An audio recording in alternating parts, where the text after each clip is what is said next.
এখন দেখি কি আদি তুমি কে আমি কে আদিবাসী আদিবাসী এমন একটা মিছিল, বুঝছো?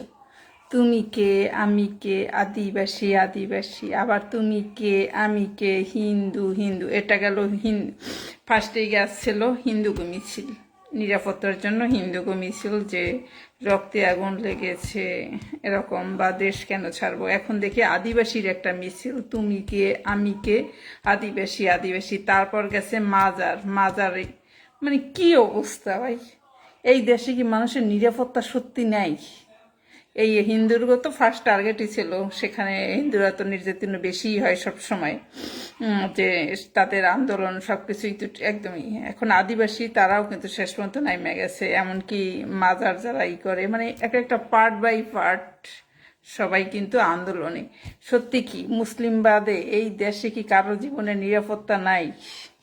তাহলে কার আমলে নিরাপত্তা তোমরা চাও, তাকেই সিলেক্ট করো।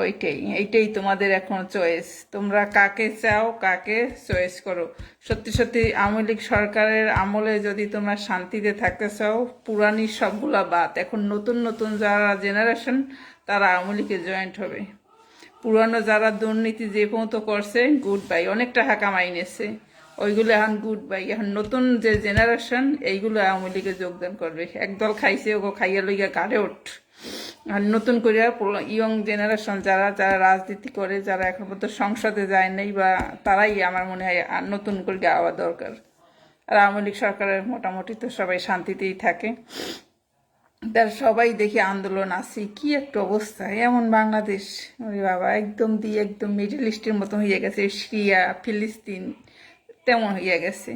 মানে শান্তিপ্রিয় একটা দেশ কেমন একটা অশান্তি, একটা মানে থার্ড ক্লাস কান্ট্রির মতন হয়ে গেছে আর কি ব্যাপারটা। কি একটা অবস্থা, মানে মিছিল মিটিং শয়তানি, এটা নিজের দেশের মানুষ বলতেও ঘেন্না হয়, ঘেন্না সত্যি কথা।